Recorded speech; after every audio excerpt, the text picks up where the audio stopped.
Goedemorgen en welkom weer bij deze nieuwe video. Ik heb nog een heel slaperig hoofd en het is eigenlijk helemaal niet zo heel vroeg. Gisteren heb ik Richard afgezet bij het vliegveld en daarna weer nog een stuk naar huis gereden. En aangezien de klok weer terug is gegaan, plus dat het natuurlijk best wel snel gaat met het terugtrekken zeg maar, van de zon, is het best wel snel donker. Ik merk dat het hier vanaf 3 uur gaat het toch al een klein beetje schemeren.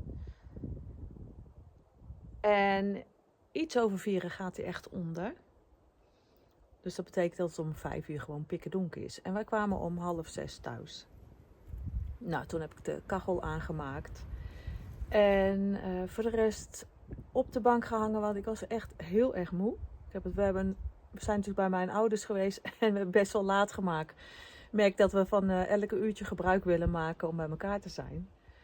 En dat is helemaal niet erg, maar ik merk wel dat ik een beetje bij moet komen. En hier heeft het volgens mij best wel flink gewaaid. Ik dacht heel eventjes dat Richard dit had ontmanteld. Maar ik zie nu daar de ton liggen in de tuin. Dus volgens mij is die er gewoon afgewaaid. Ik had wel iets gehoord over dat het een beetje stormachtig is geweest. We hebben wat hoger gezeten, dus we hebben eigenlijk helemaal nergens last van gehad. Maar ja, ik denk dat er toch wel aardig wat wind is geweest als ik het zo 1, 2, 3 eventjes bekijk. Wij hadden gelukkig alles al netjes opgeruimd. Dus ja, er is geen schade of wat dan ook. Maar behalve dan dat de regenton een stukje verderop ligt. Maar ik ga nu in ieder geval even wat hout pakken, want het is best wel fris. En het is wel nodig om de kachel even aan te steken. Nou, tot later.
naar achter gelopen waar mijn paarden hebben gestaan. En daar staan nou deze 2 schatjes. Hey, hallo.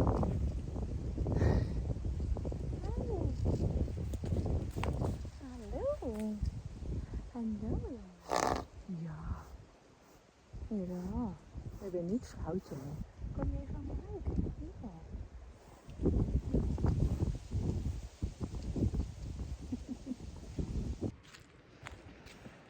Nu de dagen weer korter worden, merk ik in één keer dat mijn automatische piloot af en toe aanspringt. Als het gaat om de paarden. Heel gek. Maar dan loop ik naar binnen en dan heb ik in één keer zoiets van... Oh, de paarden moeten nog. En dan denk ik, oh nee, ik heb helemaal geen paarden meer. En dat is waarschijnlijk omdat we nu de kortere dagen ingaan. En dat voor het eerst hier doen zonder paarden. Dus dan werkt dat blijkbaar zo. Ik heb dat vroeger namelijk ook wel gehad met mijn kinderen. Als ik dan een keertje alleen wegging, dan had ik van die schrikmomentjes van... Oh, mijn kinderen. Alsof ik ze was vergeten ergens of zo. Ja. Wat natuurlijk helemaal niet zo is. Maar dat werkt dan blijkbaar zo. Het jachtseizoen is geopend hier in Zweden. En gelukkig kunnen wij dat hier zien aan het feit dat ze het bordje dan neerzetten. Dan weet je dat je op het moment dat je hier het bos inloopt, dat er jagers zijn en dat je dus heel erg voorzichtig moet zijn. Ik ga met deze camouflagekleuren dus niet heel ver het bos inlopen. Dat lijkt me niet zo slim. Maar een heel klein stukje hier is geen probleem. Ik heb net nog eventjes wat meer van de lijsterbessen geplukt. Wij hebben dus een Zweedse lijsterbes. En dat is iets anders dan de gewone lijsterbes. De gewone lijsterbes zie je hier ook best wel heel veel in het wild. Ik weet niet of ze oorspronkelijk hier voorkomen of dat zichzelf heeft uitgezaaid. Maar ik heb die ook geproefd en die zijn echt niet lekker. Blijkbaar moeten die heel veel rijpen en misschien, ze zijn wel eetbaar, dus misschien moet je ze verder behandelen of zo. Eventueel koken om de stofjes eruit te krijgen die het zo heel erg bitter maken. Maar de lijsterbes die wij hebben, die is eigenlijk, ja, als je hem zo eet, al heel erg lekker. Beetje meelrig. En dat maakt hem wel weer heel erg geschikt om te drogen. En ik had al een kleine batch gedroogd. Maar dat beviel zo goed dat ik er nog meer geplukt heb vandaag. En die ga ik dus ook weer laten drogen. En dan kan ik, denk ik, met deze hoeveelheid komen wij de winter wel door. En dat zijn gewoon kleine vitaminebommetjes die je net zo goed als dat je zwarte bessen zou drogen of nou ja, andere bessen. Om die toe te voegen aan je maaltijden. En ze zijn heel erg lekker om in de yoghurt te doen of in de granola of door je muesli of zo heen. Dus dat vind ik wel fijn om te hebben. En ik vind gewoon net de honingzwam. En ik ga natuurlijk wel even uitzoeken of het klopt wat ik denk. Want het is de eerste keer dat ik deze vind. Maar ik heb hem zo vaak bestudeerd dat het bijna niet kan missen. Ja, de geur zegt natuurlijk helemaal niks. Hij ruikt wel heel erg lekker. Maar ook dat zegt helemaal niks. Dus op het moment dat je paddenstoelen gaat determineren, moet je heel erg zeker zijn van je zaak voordat je iets gaat opeten. Laat ik dat in ieder geval op je hart drukken. En wees gerust, ik ga echt niks opeten waarvan ik niet 100% zeker ben. Als er maar 1% twijfel is, dan doe ik het niet. En zelfs als ik 100% zeker ben, dan proef ik daar altijd een klein beetje van. Want ook al is iets eetbaar, betekent nog niet dat jij persoonlijk dat heel erg goed kan verdragen. Dus dat is wel heel erg goed om op te letten. Dus als je een klein beetje van eet en je zou inderdaad pijn in je buik krijgen. Niet omdat het giftig is, want dat heb je natuurlijk al uitgezocht. Maar om het feit of je het wel of niet kan verdragen. Dan weet je dat je in ieder geval dat voortaan niet meer moet gaan eten. Er zijn ook een hele hoop paddenstoelen die eetbaar zijn, maar niet zo heel bijzonder van smaak. Die wil ik nog wel eens toevoegen aan een maaltje als ik zeg maar niet genoeg heb van de lekkere. Dus dan gebruik ik hem meer als opvulling, zeg maar. En anders, er zijn ook een hele hoop die wel eetbaar zijn, maar die ik zelf niet zo lekker vind. Dus die laat ik gewoon lekker staan. Op dit moment merk ik dat het nog niet echt kanterellentijd is. Het is hier best wel droog geweest en zo. Ik heb vandaag wel een paar kanterellen gevonden, maar dat waren wat oudere. Die zijn al een beetje ingedroogd. Ik heb ze wel meegenomen en die ga ik gewoon in een maaltje verwerken. Dat is helemaal niet erg dat ze al een klein beetje zijn ingedroogd. Want ja, als ik ze in de droogmachine stop, dan drogen ze natuurlijk ook. Maar dit vind ik wel fijn dat ik die heb gevonden. Wat ik al zei, ik ga het nog een keertje checken. Ik ken iemand die ze regelmatig plukt, dus daar ga ik het ook nog even aan vragen. Maar ik ben nu 99% zeker dat ik de juiste heb gevonden. Ik dacht dat het misschien wel handig was om jou eens te vertellen hoe ik dat doe, dat determineren van de paddenstoelen. Uiteraard is het makkelijkste als je met iemand meeloopt die er verstand van heeft. Die kan je namelijk heel goed laten zien wat de verschillen zijn. Die kan je wat makkelijker uitleggen hoe je ergens op moet letten. En het is gewoon fijn dat iemand je laat zien van, hey, oké, deze die lijken op elkaar. En hier moet je dan op letten. En zo kan je ze dan uit elkaar houden en weten welke is.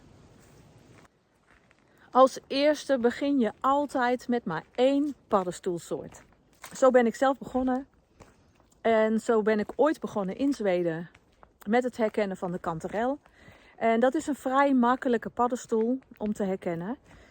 En wat ook belangrijk is dat je begint met paddenstoelen die geen giftige tegenvariant hebben. Dus geen giftige lookalike. Ik denk dat dat het slimste is om mee te beginnen. En zo heb ik dat zelf gedaan. De kanterel is daar 1 van en die is gewoon makkelijk te herkennen.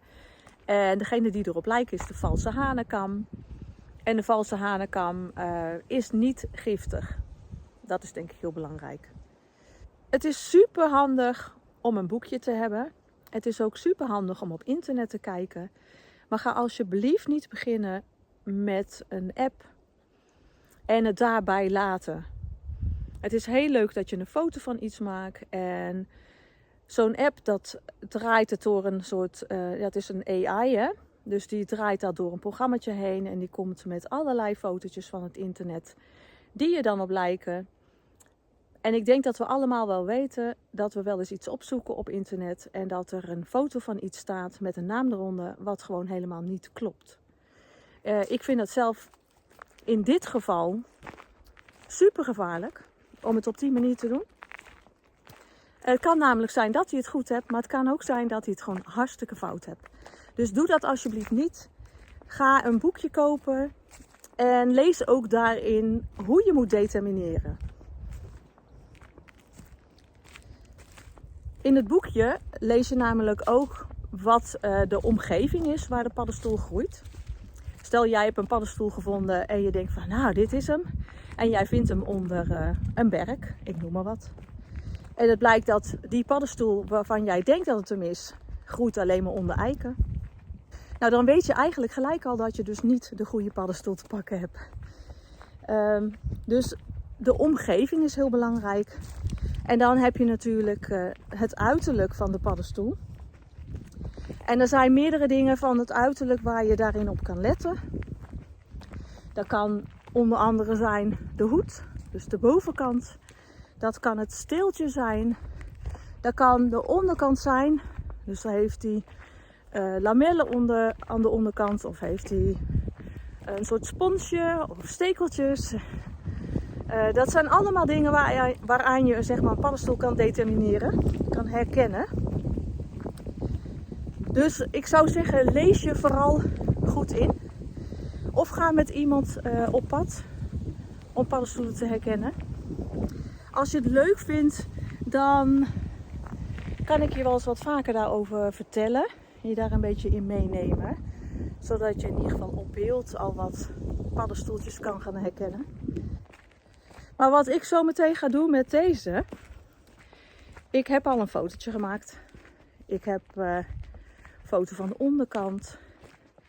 Foto van de steel. Foto. Ik heb hem dus zo meegenomen zodat ik ook kan kijken hoe die uit de grond komt. Ik let op de geur. Ik let dus ook op de omgeving. Van waar heb ik hem gevonden? Onder welke bomen? Nou ja, daar let ik dus allemaal op. Ik zal je in ieder geval laten weten wat het is. En of ik het bij het juiste eind had. En mocht die inderdaad in de panden landen, zal ik je ook even laten weten hoe die heeft gesmaakt. Nou, ik heb mijn wandelingetje weer gehad. Ik ben weer thuis. Hey Mans, hi. Hoe geef je de mensen thuis een knuffeltje, hè? Geef ze mij een knuffeltje dan. Ja. Och ja. Mans wil ook naar binnen. Zo, nu zit ik aan de keukentafel en ik ben dus met mijn boekje aan het kijken of ik inderdaad de juiste paddenstoel te pakken heb. En wat blijkt? En daarom dacht ik van, het is wel heel fijn om je even hierin mee te nemen. En dan kan je een beetje zien wat ik dus doe. Mijn idee dat het een honingzwam is, die klopt. Dus dat heb ik in ieder geval kunnen bekijken. Maar wat ik heb gedaan, ik ben de honingzwam in mijn boekje gaan opzoeken. En wat blijkt?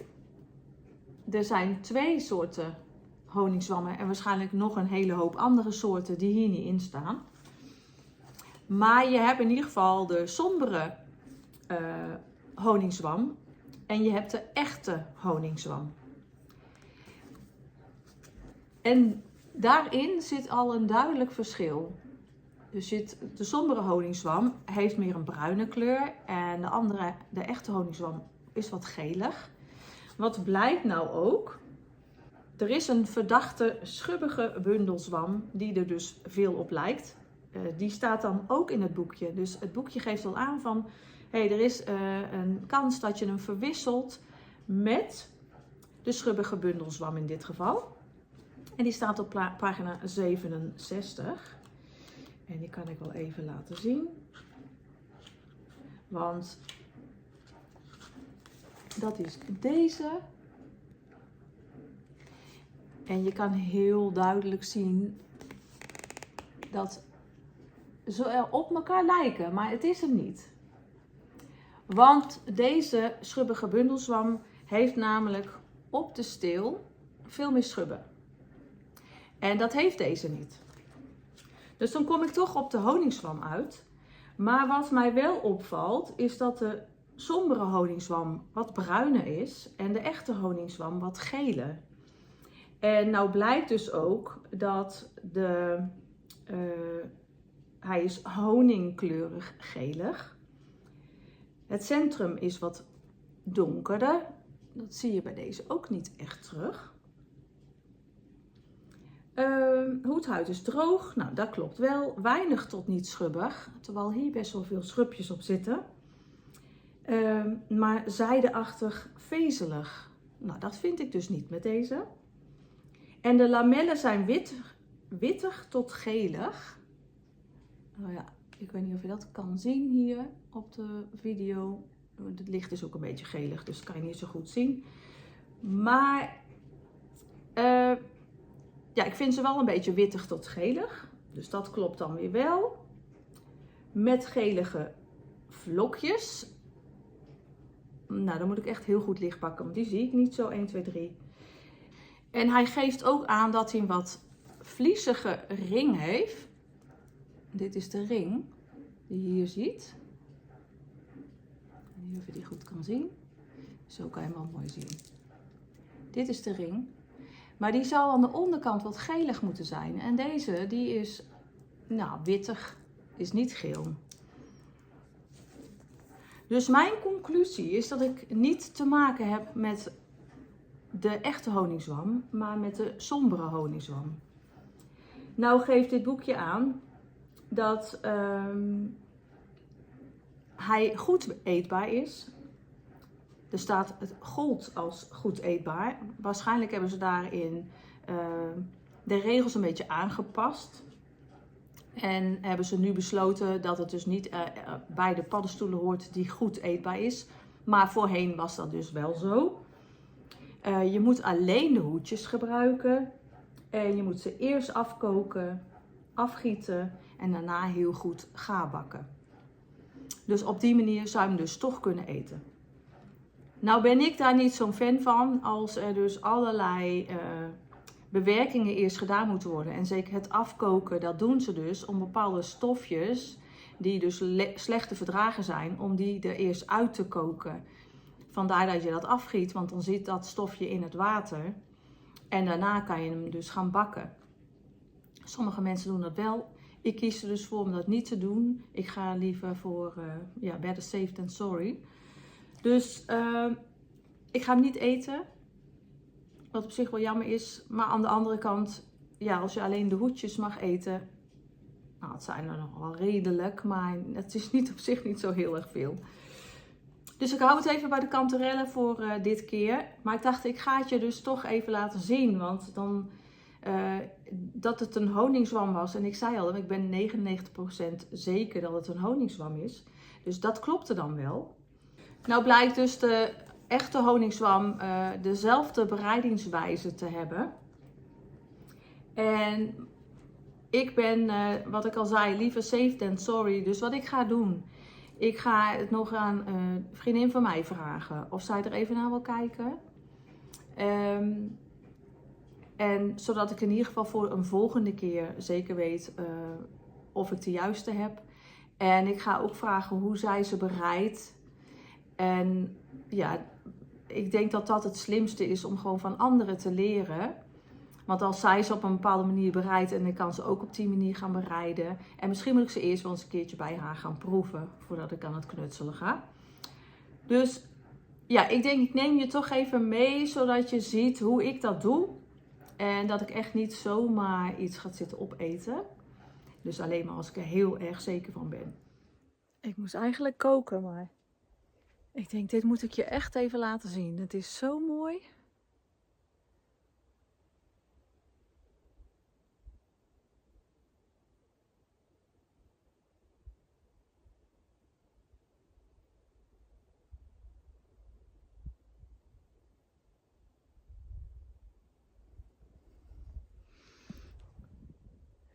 Ja, zo komt het eigenlijk toch nog niet helemaal over zoals ik wou dat het overkwam.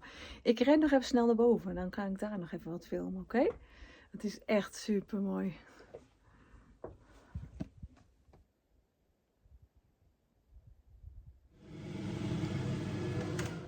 Zo, eerst die herrie uit. Nou, ik heb ze dus toch even bereid. Ik heb ze voorgekookt. Alleen de hoedjes. De informatie die ik inmiddels heb verkregen is dat je ze eigenlijk tot boven de 70 graden moet gaan verhitten. En dat de steeltjes wat houterig kunnen zijn. Nou, ik heb alleen maar de kopjes gepakt. Die heb ik eerst voorgekookt. Zodat ik zeker weet dat in ieder geval de gifstoffen, want er zitten wel degelijk gifstoffen in, zodat die eruit zijn. En toen heb ik ze nog in roomboter gebakken. En ik heb ze geproefd en ze zijn inderdaad erg lekker. Maar, zoals ik al zei, ik doe altijd eerst alles een klein beetje proeven. Kijken hoe mijn lijf reageert. En zeker met deze, want hier kan je wel degelijk op reageren. Dus ik laat ze nu even staan. Ga er verder niet van eten. Maar ik ga wel eten. En de kanterellen die ik nog had meegenomen, die ga ik nu opeten. Met wat Zweedse gehaktballetjes en doperwtjes, uitje, tomaten nog uit de kas en wat paprika. En die heb ik samen lekker door elkaar gebakken. Dus het was een makkelijke maaltijd voor de zondag.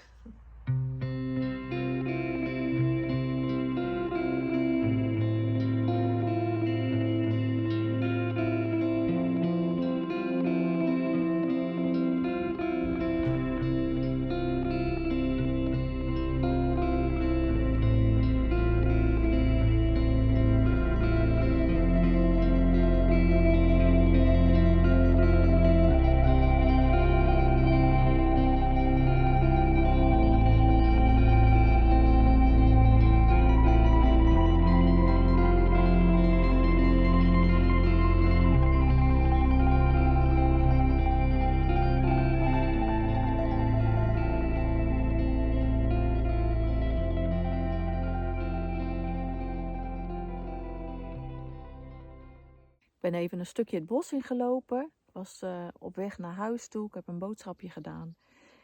En het is zo stil, zo rustig. En het zonnetje schijnt. Dus ik moest er even uit. Ik denk, nou, ik ga hier even een stukje het bos in. En uiteraard ben ik natuurlijk van het pad afgelopen. En wat vind ik? Een paar mooie kanterellen.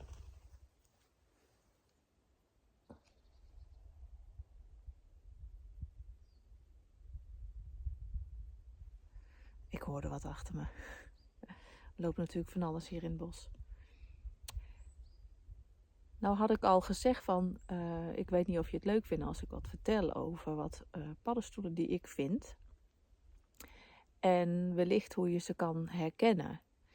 Ik zei al eerder dat de kanterel, in ieder geval deze gele kanterel, vrij makkelijk te herkennen is. En dat hij één lookalike heeft en dat is de valse hanekam. Nou is de valse hanekam ook eetbaar. Ik weet dat een hele hoop mensen dat niet weten, maar het is een eetbare paddenstoel die weinig smakelijk is. Maar ja, mocht je hem dus verkeerd hebben geplukt, dan heb je dus niet de lekkere smaak van de kanterel. Maar je gaat er niet dood aan. Je wordt er ook niet ziek van. Hij is ook wel heel makkelijk te herkennen. Je ziet het, dit is een wat grotere kanterel. En die gaat als een trechtertje zo omhoog groeien. Dus dan kan hier bijvoorbeeld water in blijven zitten. Als de valse hanekam, als die heel erg groot is, dan kan die dat ook doen. Maar die heeft wel een andere kleur. En wat je ook ziet, dat zie je zeker als je ze naast elkaar hebt staan, zoals bij deze foto, dat de kleur toch wel anders is. De kleur van het steeltje is bij de valse hanekam veel donkerder. De steel van de valse hanekam is ook weer veel smaller. De lamellen van de valse hanekam zijn trouwens heel dun en zacht, terwijl die van de kanterel wat grover is en wat steviger. De echte kanterel smaakt eigenlijk een beetje peperig en hij ruikt heel fruitig. En de valse hanekam die heeft eigenlijk nagenoeg geen geur of smaak. Dus dat is ook een hele goeie om hem aan te herkennen. Als je grote hoeveelheden van de valse hanekam gaat eten, dan kan dat wel spijsverteringsklachten geven. Dus ja, zorg er gewoon wel voor dat je hem goed determineert en het verschil weet. Mocht er dan een enkele tussen zitten, is dat geen probleem. Maar ja, niet als jij alleen maar de valse hanekam hebt geplukt en denkt dat dat kanterellen zijn. Want dan kan je dus wel wat buikpijn of andere klachten krijgen. Nou, ik ga nog een klein rondje lopen. Wie weet kom ik nog wel wat meer kanterellen tegen. Ik zag net al een tratkanterel. Dat is een andere soort kanterel die hier ook wel veel voorkomt. Ik ga gelijk eventjes gedag zeggen. Dank je wel weer voor het kijken. Ik vond het super tof dat je er weer bij was. Vergeet niet om je te abonneren, dat is gratis. En ik zie je heel graag volgende week vrijdag weer terug. Hey doei!